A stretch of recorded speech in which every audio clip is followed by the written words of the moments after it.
pretty dramatic. So you might wonder how they did that. Well, Walt Disney decided to put on a training program, and he took $1 million a year during the Depression to train his artists. He brought in film reference, like this footage of Leland Stanford's racehorse, and the same photographer that shot this footage also shot a lot of action analysis footage of humans and animals in action. His name was Edward Muybridge, and so the Disney animators studied what animals and humans in action looked like, and they drew it. And they had some experimental cartoons, the first of which was Goddess of Spring, which was fairly awful.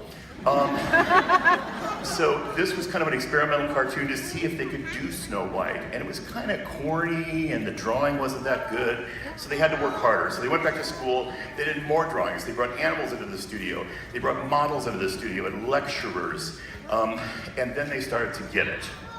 They started to do drawings that were more dynamic and more profound. They started to bring actresses in the studio to base the characters on. This wonderful drawing of the Queen.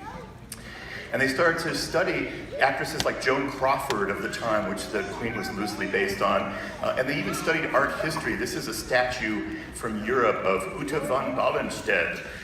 Everybody say it with me. No, I'm just kidding. Who was one of the most beautiful women of the medieval time. And she was like the foundation of the design of the Queen in Snow White. So they were looking at references all over the place and trying to find out who that was. For Snow White herself, they brought in Marge Belcher, who became the dancer March champion, Marge and Gower champion, you may remember, some of you. And she was the model for Snow White. And they actually filmed it. They filmed Snow White dancing so that they could study the movement, not only of her, but of the people she was dancing with, and also of the fabric and the dress and how she would move around. And it may look very silly to us, because it is, but it's a great way to study animation. And the human animation in particular had to look exactly right.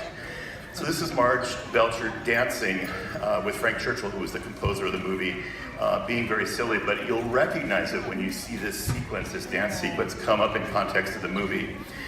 Eventually they ended up with drawings like this. So after all that study and all that work, they started to look at drawings that look like the movie you're about to see. These beautiful drawings of Snow White. Now, this drawing takes about an hour to do, and it's done with something called a pencil. Now, for those of you who don't know, pencil, it's a wooden thing. There's some lead inside of it, a piece of rubber on the end. It takes about an hour to do, and they actually move. So if I were to press this button, you can see this drawing actually move. What you're seeing is about 100 drawings go by. In fact, these are the drawing numbers in the corner here. So you'll see it starts out with number 1 here, and it goes up to 70, 80, 90, about 90 drawings. So at an hour a piece, this has taken somebody about 90 hours to draw. So it's about 2 weeks worth of someone's work you're looking at right now. It's unbelievable. Here's another one. This is the Queen. Now this drawing is covered with instructions for the ink and paint people, and instructions on how to put the makeup on the cell. A drawing like this would have been traced onto a clear piece of plastic, and then it talks about, make sure that the movement of the eye is very carefully done, and the eyelashes are carried out. And so these are instructions for the tracing people, but even a drawing this complicated actually moves. Look.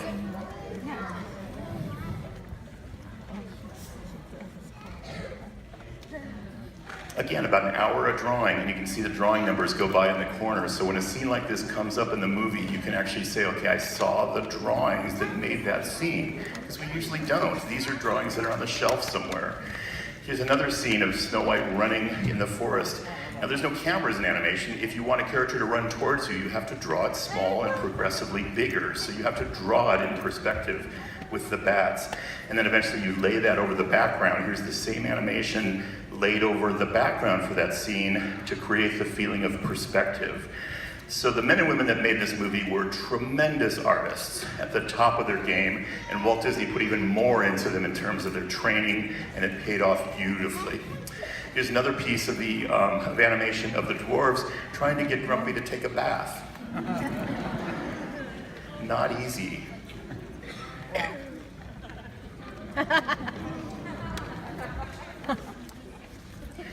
And finally, a favorite of mine.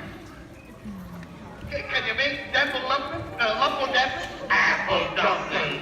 Yes, apple dumpling. Can you make Same thing. Look at all the numbers go by down here. Apple dumpling. Yes, apple dumpling. Can you make apple dumpling?